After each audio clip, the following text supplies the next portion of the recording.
विद्या भारती मध्य भारत प्रांत भोपाल द्वारा मार्गदर्शित ग्राम भारती शिक्षा समिति जिला भिंड द्वारा संचालित सरस्वती शिशु मंदिर विद्यालयों का एक दिवसीय संयोजक मंडल राधेश्याम गार्डन लहार में सानंद संपन्न हुआ। सम्मेलन में उद्घाटन समारोह में बोलते हुए जिलाध्यक्ष कोक सिंह चौहान ने कहा कि संयोजक मंडल की सक्रियता, समझदारी और कुशलता से हमारे गांव आदर्श बनेंगे और उनका समग्र विकास होगा।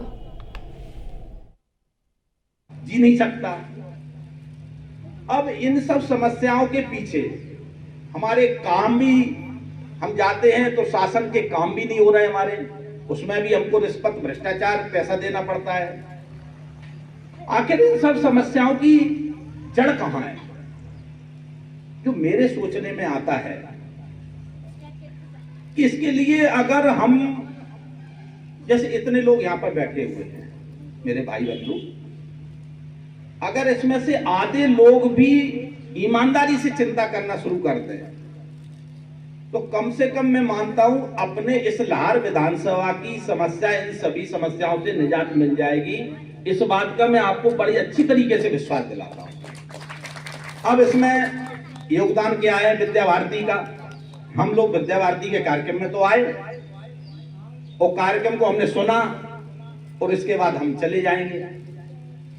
लेकिन भाइयों, मैं आप लोगों से कहना चाहता हूं, हमारी इस भारत देश की पृष्ठभूमि है, उसकी जड़ हमारी जो प्रथम पीढ़ी है, अगर उसको अपने 13-14 साल की उम्र तक अगर संस्कार अपन दे पाए तो आप समझो कि आपकी सभी समस्याओं का हल बहुत सरल है। लेकिन आज वर्तमान परिस्थितियों में हो क्या गया है, हमारा लड़का इंग्लिश में बहुत होशियार होना चाहिए, हमारा लड़का विदेश में पढ़ना चाहिए, हमारा लड़का किसी बहुत अच्छी कंपनी में होना चाहिए।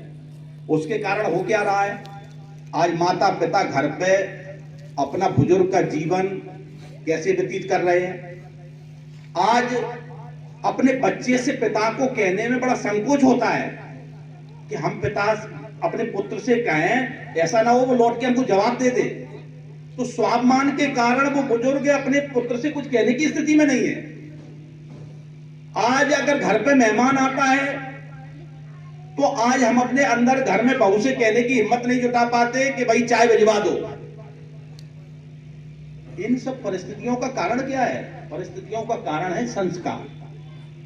अगर आप इंग्लिश कॉन्वेंट स्कूल में पढ़ाओगे, इंग्लिश पढ़ना बुरी बात नहीं है, वो एक आवश्यकता के अनुसार इंग्लिश को भी पढ़ना चाहिए। लेकिन हम लोग करते क्या है, जो संस्कार का समय है वो अपने प्यार में और बच्चों को दूरी बना करके उनको संस्कार देना ही भूल जाते हैं, और उसके दुष्परिणाम होते हैं कि हम लोग आज इन कठिन परिस्थितियों से जूझ रहे हैं। मैं अपनी स्वयं की बताता हूं आपको। घर में